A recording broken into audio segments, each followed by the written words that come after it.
The reforms carried out in the last 11 years under the leadership of the Prime Minister gave a tremendous boost to welfare and development, and now we have embarked on the next generation reforms.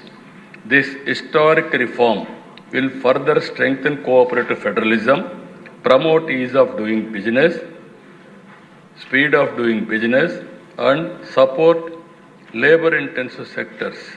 It will boost consumption, drive investment, and contribute to the sustained growth trajectory of our nation's economy. These reforms will usher in growth of Indian companies, leading to Swadeshi consumption pattern. In the future, this will make Indian brands become global. We also thank the Honorable Union Finance Minister Srimati Nirmala Sitharaman ji for her exemplary leadership in securing unanimity in the GST Council for these reforms.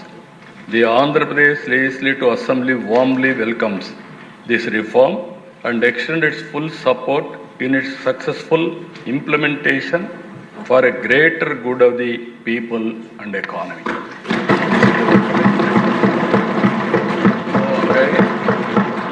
మనందరం కూడా ఇలాంటి చరిత్రలో ఒకసారి కొన్ని సంఘటనలు జరుగుతూ ఉంటాయి.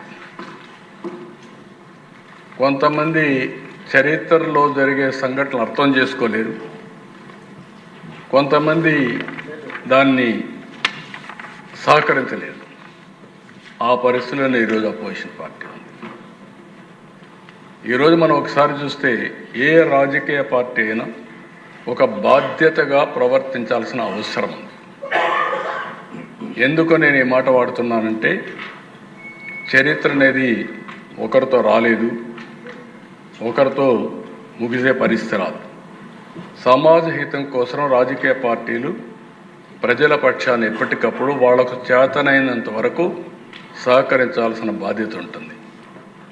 ఈరోజు ఇలాంటి ఒక బ్రహ్మాండమైన రిఫార్మ్ ఈ దేశంలో వస్తూ ఉంటే, ఈ రిఫార్మ్ను అర్థం చేసుకుని దాన్ని సహకరించాల్సింది పోయి అసెంబ్లీకి రాలేదంటే వాళ్ళ దురదృష్టం, వాళ్ళకు ఎవరికి అర్థం కాదు. నేను ఇక్కడుండే ఎమ్మెల్యేలందరినీ కోరుతున్నా, ఎమ్మెల్యే అనే వ్యక్తి అసెంబ్లీ ద్వారా ప్రజా సమస్యల్ని రేజ్ చేయడమే కాకుండా భవిష్యత్తులో ప్రజలు ఏ విధంగా ఉండాలి అనేదానికి పాలసీలు నిర్దేశించాల్సిన బాధ్యత మనందరిపైన ఉంటుంది. మీరు గుర్తుపెట్టుకోవాల్సిన దిశ, ప్రధానమంత్రి గారు 11 ఏళ్లలో 10వ లార్జెస్ట్ ఎకానమీ నుంచి 3వ లార్జెస్ట్ ఎకానమీకి తీసుకొస్తారు. ఇప్పుడు 4వ లార్జెస్ట్, రేపు 3వ లార్జెస్ట్కి వస్తారు. అదే మరి ఆయనకు ఒక ఎయిమ్ కూడా ఉంది, నెంబర్ 2 కావాలి, నెంబర్ 1 కావాలి. ఒక పబ్లిక్ పాలసీ ఎంత పవర్ఫుల్ అంటే 95 ప్రాంతంలో మనం నాలెడ్జ్ ఎకానమీకి ప్రాధాన్యత ఇస్తే, ఈరోజు హైయెస్ట్ పర్ క్యాపిటా ఇన్కమ్కు చిరునామా ఏదంటే తెలంగాణ రాష్ట్రం. మోస్ట్ లివబుల్ సిటీ ఏదంటే తెలంగాణ రాష్ట్రం. ఒక ఐటీ పాలసీ వల్ల మీరు చూస్తే ఈరోజు ప్రపంచం మొత్తం తెలుగు వాళ్ళు వెళ్ళారు. ఎక్కడ తెలుగువాడున్నా నెంబర్ 1 పర్ క్యాపిటా ఇన్కమ్ ఎవరిదంటే తెలుగువాడు సంపాదించే పరిస్థితికి వచ్చారు. ఇవన్నీ 25 సంవత్సరాలు. అలాంటి రిఫార్మ్స్ తీసుకొస్తే తప్ప మనం ఇది సాధించలేము. ఆ రోజు కూడా నన్ను ఎగతాళి చేశారు, చాలామంది ఎగతాళి చేశారు. ఐటీ తిండి పెడుతుందా, ఐటీ ఎందుకు అని ఇది చేశారు. అప్పుడు ఇంజనీరింగ్ కాలేజ్ చేసి ఇంజనీరింగ్ కాలేజ్ ఏం చేస్తావు, ప్రైవేట్ కాలేజ్ ఎందుకు పెట్టాలి, గవర్నమెంటే పెట్టచ్చు కదా. ఇవన్నీ కూడా విమర్శలు వచ్చాయి. ఆ విమర్శలకు నేను కానీ భయపడి ఉంటే ఈరోజు హైదరాబాద్ నమూనా ఉండేది కాదు, తెలుగువాడు ప్రపంచం మొత్తం రాణించేవాడు కాదు.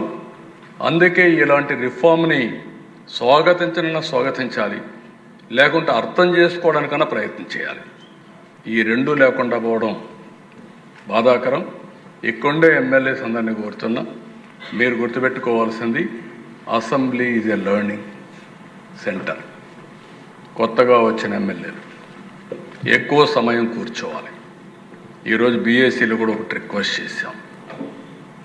చేసి ఒక నిర్ణయం ఉదయం 10 to 5, 1 to 2 lunch break, 2 to 5 మళ్ళా సమావేశం అవుతాం. ఈ 6 గంటలు మనసు పెట్టి మీరు ఇక్కడ కూర్చోవాలి, లోపల కూర్చోవాలి, సమస్యలను అర్థం చేసుకోవాలి. మంత్రులు కూడా బాధ్యతగా లోపల ఉండాలి. అదే సమయంలో ఆఫీసర్లు కూడా ఈ గ్యాలరీలో ఉండాలి. ఆ సబ్జెక్ట్ వచ్చినప్పుడు ఆఫీసర్లు కంపల్సరీగా ఉండాలి. బాధ్యతగా మనందరం ప్రవర్తించాలి. ఈ అసెంబ్లీ ఇక్కడుండే 175 మంది కోసం కాదు, 5 కోట్ల భవిష్యత్తు కోసం, వాళ్ళ సమస్యల్ని పరిష్కారం చేయడం కోసం, అనునిత్యం వాళ్ళ గురించి ఆలోచించే వేదిక. నేను ఒకటే చెప్తున్నా, చట్టసభలు అనేటివి పవిత్రమైన దేవాలయాలు. ఈడ తీసుకునే నిర్ణయాలన్నీ ప్రజాహితం కోసం తీసుకునే నిర్ణయాలు.